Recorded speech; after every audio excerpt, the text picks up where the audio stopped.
चालू थे, हम लोग का डांस क्लास जो था वो तब तक चालू था। तो उसके इनकम से हम लोग जो भी टीम का इनकम आता था, जो भी कॉर्पोरेट इवेंट का इनकम आता था, तो हम लोग वो डिवाइड करते थे। तो डिवाइड करके बेसिकली किसी का घर चलता था, किसी का हम लोग स्टडीज़ का ये देते थे, किसी का राशन हो गया, तो फिर ये सब हम लोग पे करते थे। सो जैसे जैसे हम लोग का शोज़ कम होने लग गया, फिर पूरा टीम डिपेंड होने लग गया मेरे स्टूडियो पे। तो वो स्टूडियो का जो हम लोग का इनकम था वो डिवाइड हुआ। ऐसे हैं जो दिन भर काम करते हैं, उसके बाद भी प्रैक्टिस करते हैं, जितना पैसा मिलता है उसमें अपने ग्रुप का भी ख्याल रखते हैं, अपने घर का भी ख्याल रखते हैं, और सब कुछ चल रहा था। इन्हें इवेंट्स मिल रहे थे, धीरे धीरे लोग इन्हें जानने लगे थे, बड़े बड़े शोज मिलने लगे थे। चल ये रहा है कि आधे लोग जॉब कर रहे, आधे लोग पढ़ाई कर रहे, तो उसमें से हम लोग अभी टाइम निकल के हमारा टीम का प्रैक्टिस है। बिकॉज कैसे अभी जब लॉकडाउन खुल रहा है तो वो कभी भी इवेंट आ सकता है, कभी भी कुछ है। सो वो इवेंट आने के लिए, वो परफॉर्मेंस वो लेवल का देने के लिए, प्रोफेशनल लेवल का परफॉर्मेंस देने के लिए हमें वो एक्ट को रेडी करना पड़ता है। सो अभी जो चल रहा है वो हम लोग अभी रिहर्सल कर रहे हैं, ऑलमोस्ट 1 महीना हो गया हम लोग को रिहर्सल करके। सो हम लोग का जो भी एक्ट बैठता है वो उसके 15 डेज के हिसाब से बैठता है, बट अभी बहुत दिन से नहीं रिहर्सल करने की वजह से अभी ऑलमोस्ट 1 महीना हो गया बट एक भी एक्ट नहीं बैठ पाया। सो अभी उसमें कैसा हो जाता है, अभी सर टाइट हो गया, 6 महीना हो गया, बॉडी एकदम टाइट हो चुकी है, तो उसमें गिरने का रिस्क बढ़ जाता है, क्रैश होने का ज़्यादा रिस्क बढ़ जाता है, फ्लिप से गिरने का डर हो जाता है। फिर उसमें इंजरी भी छोटी मोटी सर नहीं आएगी, डायरेक्ट या तो फ्रैक्चर में चला जाएगा या फिर बहुत ज़्यादा बड़े लेवल पे उसको इंजरी आ जाएगी। सो वो इंजरी को अवॉइड करने के लिए हम लोग स्लो एक्ट बिठा रहे हैं, और एक्ट इसलिए बिठा रहे क्योंकि अभी आएंगे इवेंट तो हम लोग फटाक से वो इवेंट में हाथ डालेंगे।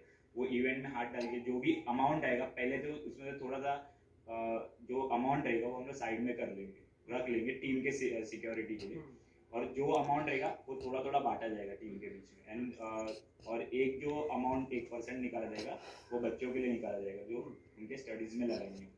एंड फिर उससे जो बचा हुआ फंड है 2-3 इवेंट से हम लोग वापस ट्राई करेंगे कि हमारा स्टूडियो वापस। जहां से आते हैं वहां से बहुत मुश्किल होता है इतना आगे तक बढ़ना, लेकिन मेहनत दिन रात करने के बाद वो इतना आगे तक बढ़े। अपने सभी साथियों का ख्याल रखा, लॉकडाउन आ गया।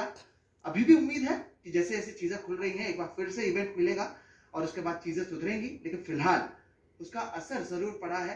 इनका स्टूडियो चला गया, इनके पैसे चले गए, लेकिन इनका हौसला अब भी बुलंद है और इसी तरह से यहाँ पर प्रैक्टिस कर रहे हैं इस उम्मीद में कि चीजें एक बार फिर से सुधरेंगी। लेकिन कहीं ना कहीं लॉकडाउन का असर बहुत लोगों पर पड़ा है, और हम आपको इसी ग्रुप से इसलिए भी मिलाना चाहते थे ताकि आपको समझ में आए कि जो जमीन से निकलकर ऊपर आ रहे हैं, जिनके पास कोई बैकग्राउंड नहीं होता है, जिनके पास ऐसा कोई होता नहीं है जो उनको इतना सपोर्ट करे, वो भी अपने हौसले से बहुत आगे तक बढ़ते हैं। लेकिन कहीं ना कहीं ऐसे जो फैसले लिए जाते हैं या जो हालात हो जाते हैं, लॉकडाउन जैसे हालात हो जाते हैं, उसका असर पड़ता है इनके सपनों पर। फिलहाल हम उम्मीद यही करते हैं कि इनके सपने जो हैं वो पूरे कर लेंगे, उससे आगे बढ़ें, एक बार फिर से जो है चीजें सुधरें। हमारी कोशिश यही है कि आपको बताया जाए कि यहाँ पर हालात किस तरह से हैं, लोग किस तरह से इतनी परेशानियों का सामना करते हुए भी अपना काम कर रहे हैं। मेरा नाम है सोहित मिश्रा। कैमरे के पीछे जो सारा काम कर रहे हैं, जिनके नजरों से आप सब कुछ देख रहे हैं, उनका नाम है राजेंद्र दयालकर। और हमारी कोशिश यही होती है कि आपको ऐसे लोगों से मिले जो वाकई ये सारी चीजें कर रहे हैं। आप ये सब शायद सिनेमा में आपने देखा होगा कि लोग कहाँ से आकर परफॉर्म करते हैं और बड़े लेवल पर पहुंच जाते हैं, लेकिन ये जमीनी हकीकत ये मेरे और आपके ही साथ वाले लोग हैं जिनको शायद मेरे और आपकी जरूरत है। उम्मीद यही करते हैं कि चीजें सुधरेगी, इनके लिए भी, इनके सपनों के लिए भी। ये पढ़ाई भी कर पाएंगे और जो करना चाहते हैं वो भी कर पाएंगे। फिलहाल इस वीडियो में